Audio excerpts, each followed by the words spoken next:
पर्सिबाट एसई छ, केही आउँदैन। कसरी पास गर्ने होला भगवान, कसरी पास गर्ने होला? किन चिन्ता गर्छस्, म छु त यहाँ, म सिकाइहाल्छु नि तँलाई। सिकाइस् तैले, जसलाई चाहिँ एसई को फुल फर्म नै थाहा छैन त्यसले सिकाउने रे मलाई। किन थाहा छैन मलाई? एसई दिने विद्यार्थीलाई एसई को फुल फर्म थाहा हुँदैन? त्यसो भए भन्न त के हो एसई को फुल फर्म? त्यति जाबो। एसई मतलब स्कुल इन्डिङ इन्जोयमेन्ट। नेपालीमा भन्नु पर्दा स्कुल सकियो अब मोज गर। थाहा छैन भने थाहा छैन भन्नु नि, के टाइम वेस्ट गरिरह होला? महारानीको टाइम वेस्ट भयो। माफ पाऊ है, माफ पाऊ। मैले गर्दा करोडौँको नोक्सान भयो होला होइन हजुरलाई? ए नौटङ्की, कति नाटक गर्छस् हौ? पर्सिबाट एसई छ, अब त सिरियस हो। किन सिरियस हुनु? एसई त हो नि। अबे साले, तँलाई थाहा छैन a single piece of paper can not decide our future भनेर? यो भनाइ मेहनतीले भनेको सुहाउँछ, त जस्तो अल्छीले भनेको सुहाउँदैन। तेरो बाउले भन्छ अल्छी होइन हौ, महा अल्छी। यस्तो अल्छी त मैले आजसम्म देखेकै थिइनँ। किन तिमीले अहिलेसम्म ऐना हेरेको छैनौ र?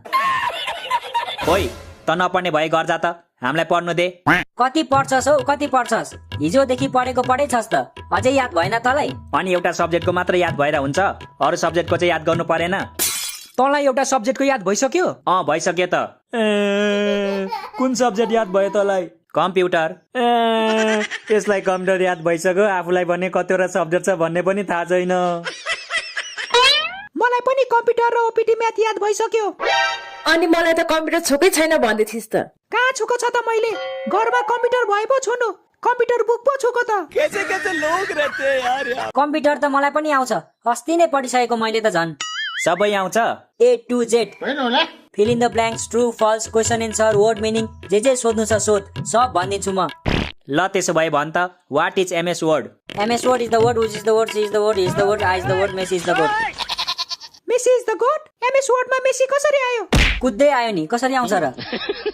ओइ, अब अर्को सोध। सोध्दिन म, केही आउँदैन रहेछ, त्यत्तिकै गफ दिन्छ। आउँछ के आउँछ, सोध्न सोध। यो लास्ट है, त्यसपछि सोध्दिन म। ल last. What is computer virus? Computer virus is the virus which is not dangerous than coronavirus. Because coronavirus is a mother virus and computer virus is a daughter virus. Corona virus र computer virus आमा छोरी हो भनेर आज थाहा पाएँ मैले। देखिस् तेरो दाइको पावर? दुनियाँलाई थाहा नभएको कुरा तेरो दाइलाई थाहा हुन्छ। दुनियाँलाई थाहा नभएकै राम्रो। यदि यो कुरा चाइनाले थाहा पायो भने फेरि कोरोना भाइरस बनाएर सुरुमा तिमीलाई नै एटेक गर्छ। झन् राम्रो, एक्जाम त दिन पर्दैन।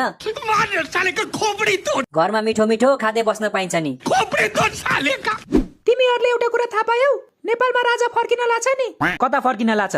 लेफ्ट राइट, अघि पछि, कता? लेफ्ट राइट होइन, सिधै दरबारमा फर्किन्छ, बुझिस्? राजा फर्कियो भने पढ्नु पर्छ कि पर्दैन? पढ्नु त परिहाल्छ नि, विद्यार्थी भएपछि पढ्नु परेन? त्यसो भए मलाई राजा चाहिएन। जाबो स्कुल कलेज नै बन्द गर्न नसक्ने राजा के काम? राजाको काम स्कुल कलेज बन्द गर्ने हो त? अनि के हो त? राजाको काम भनेको त जनताको दुःख पीडा सुनेर त्यसलाई हल गर्ने पो हो त। म पनि जनता नै त हो नि, मेरो पीडा चाहिँ सुन्नु परेन? तिमीलाई शिवरात्रिले अझै छोडेको छैन? आज नि भाङ खाएर आयौ? भाङ होइन, म यहाँ गाँजा भन्न गाँजा। अरूलाई चाहिन्छ राजा, मलाई चाहिन्छ गाँजा। तिमी धेरै नबोल नत्र बजाइदिन्छु तिम्रो बाजा।